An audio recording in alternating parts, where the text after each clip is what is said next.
We are continuing in our series on the book of Numbers, which, as we've seen, it goes into great detail, describing and detailing and outlining kind of what it looked like for the Israelites from being freed from the oppression of Egyptian slavery, and their very long, unnecessarily long journey into the Promised Land. And today we're going to be hitting on Numbers chapter 33, which serves a very specific purpose in the book of Numbers.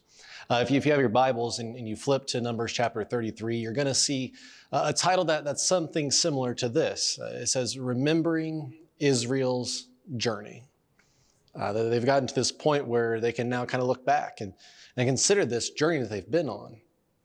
Now, on a personal note, one of the things that I appreciate most about the Jewish religion is that it is commanded for them all throughout the year to really pause and reflect on God's past faithfulness in their lives. They're commanded to slow down and pause and consider all the things that God has brought them through, all the things that God has brought their ancestors through. It's just a reason to pause and look back and say, man, look at how he showed up for us. You know, one of the festivals is the festival of unleavened bread, which is just a small detail.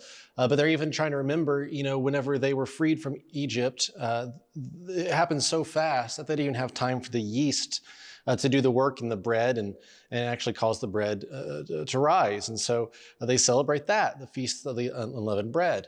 They celebrate Passover, which is the initial act that allowed them to become free. There's something that they celebrate called Purim, which is when the Jews pause and they reflect and celebrate their deliverance from wicked Haman in Persia during the time of Queen Esther. They also celebrate Sukkot, which is the Jews remember that God provided shelter for them, that God provided a provision for them as they were traveling through the wilderness. And you can go on and on and on. There's so many of these Jewish holidays where it's kind of built into the fabric of their lives, the fabric of their religion, to remember everything that God has done for them. And that's what we're going to focus on today, the power of remembering God's faithfulness. In Numbers 33, we see the Israelites, they're remembering in very vast detail every bit of this journey through the wilderness. The chapter begins like this. It says, "This is the route the Israelites followed as they marched out of Egypt under the leadership of Moses and Aaron. At the Lord's direction, Moses kept a written record of their progress. And these are the stages of their march, identified by the different places where they stopped along the way." And so that kind of sets the scene. And as the chapter continues, we get to things such as Numbers 33:14. It says, "They left Alish and camped at Rephidim, where there is no water for the people to drink." Right? This can be just such a small detail that they don't think to recall or think back on, but God doesn't want them to forget it. That there was a time when they were without water, but it was a problem that God's faithfulness to their lives that he would eventually alleviate. Moving on to verse 38, it says, "While they're at the foot of Mount Or, Aaron the priest was directed by the Lord to go up to the mountain. And there he died. This happened in midsummer on the first day of the 5th month of the 40th year after Israel's departure from Egypt." So this long journey from Egypt to the land that God has promised them, they lose one of their leaders. Obviously, this is undoubtedly a trying time. But they don't want to just remember the loss of Aaron, but that God was faithful, that God was still with them, that he kept his promise. And as you go through Numbers chapter 33, which I'd encourage you to do, maybe in your own time or with your group, what you see is 50-some verses where they are just remembering in vast detail this journey that God has them on. They're remembering God, even through the wilderness, that he was faithful to them. And when I was studying that this week, it really kind of hit me and got me wondering, when's the last time that I paused and really kind of considered the journey that God has taken me on? When was the last time I kind of intentionally slowed down and decided to use a portion of my time to really reflect on God's past faithfulness and the way he's been there for me? When was the last time that you slowed down and thought about the journey that God has taken you on? When's the last time that you set out kind of a piece of time and said, I'm just going to sit down today and I'm going to brag on what God has done in my life. I'm going to sit down, I'm going to remember, jot down all the ways that he has been faithful to me. think one of the most powerful things we can do in our life is to reflect on God's past faithfulness. Because undoubtedly, as we stop and think about God's faithfulness, we not only remember what he's done in our lives, but we realize that we're living a life filled with answers to our prayers.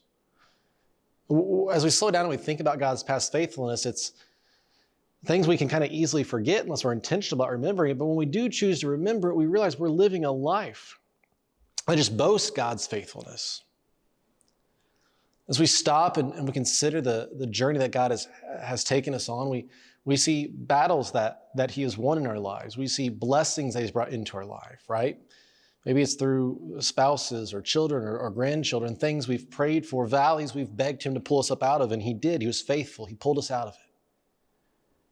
2 Corinthians says, and God will generously provide all you need. Then you'll always have everything you need and plenty left over to share with others. I think many of us could identify with this passage when we think about God's past faithfulness in our life. Whether it was through a job change, whether it's through health scares, praying for our families in various ways, whatever it may be, or where we start to see, we identify with this 2 Corinthians verse because we say, when I consider all this, when I think about the way that God has led me and everything he's done for me, I'm blessed and then some, right? Because there's power in remembering God's past faithfulness.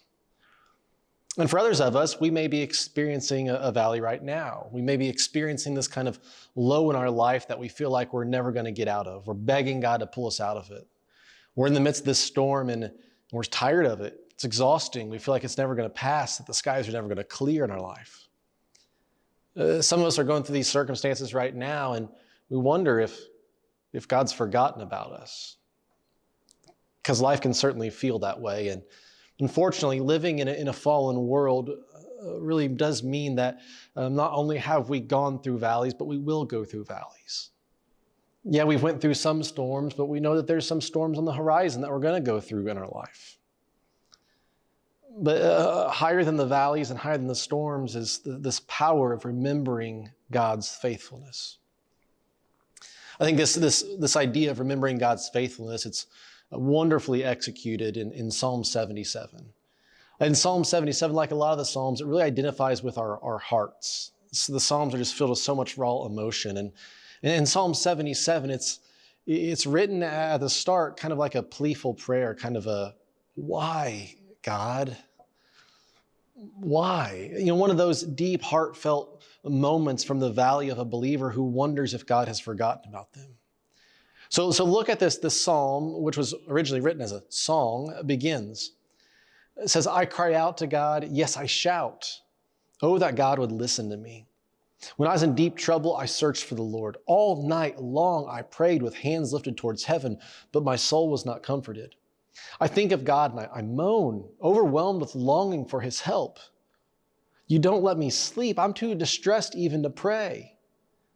I think of the good old days, long since ended, when my nights were filled with joyful songs. I search my soul and ponder the difference now. Has the Lord rejected me forever? Will he never again be kind to me? Is his unfailing love gone forever? Have his promises permanently failed? Has God forgotten to be gracious? Has he slammed the door on his compassion? And I said, this is my fate. The Most High has turned his hand against me. And this is a psalm we feel, right? Like we felt this way when life has taken such a toll on us that our circumstances have gotten so bad. We wonder if God is still good. But the power of remembering his past faithfulness. Look at the shift here in verse 11. But then I recall all you have done, O Lord. I remember your wonderful deeds of long ago. And now look as we go on at that small shift, the pause, the pivot to remembering God's past faithfulness. Look what it does in the life of this writer. They are constantly in my thoughts. I cannot stop thinking about your mighty works. Oh God, your ways are holy. Is there any God as mighty as you? You are the God of great wonders. You demonstrate your awesome power among the nations. By your strong arm, you redeemed your people, the descendants of Jacob and Joseph. When the Red Sea saw you, O God, its waters looked and trembled. The sea quaked to its very depths. The clouds poured down rain. The thunder rumbled in the sky. Your arrows of lightning flashed. Your thunder roared from the whirlwind. The lightning lit up the world. The earth trembled and shook. Your rod led through the sea, your pathways through the mighty waters, a pathway no one knew was there. You led your people along the road like a flock of sheep with Moses and Aaron as their shepherds. Which brings us right back to the book of Numbers with Moses and Aaron and God's people on this journey through the wilderness. But my goodness, the power of remembering God's faithfulness. So I want to challenge you this week, whether on your own or with your small group or with a certain family or friends, to take some time intentionally, slow down and remember, whether you are right now in a mountaintop or a valley, remember God's past faithfulness. And when you do, watch as this supernatural confidence rises above you and it reminds you that God is good. He's always been good. He always will be good. And He's faithful to you, child. He's faithful to you, children of God. There's so much power in remembering God's faithfulness.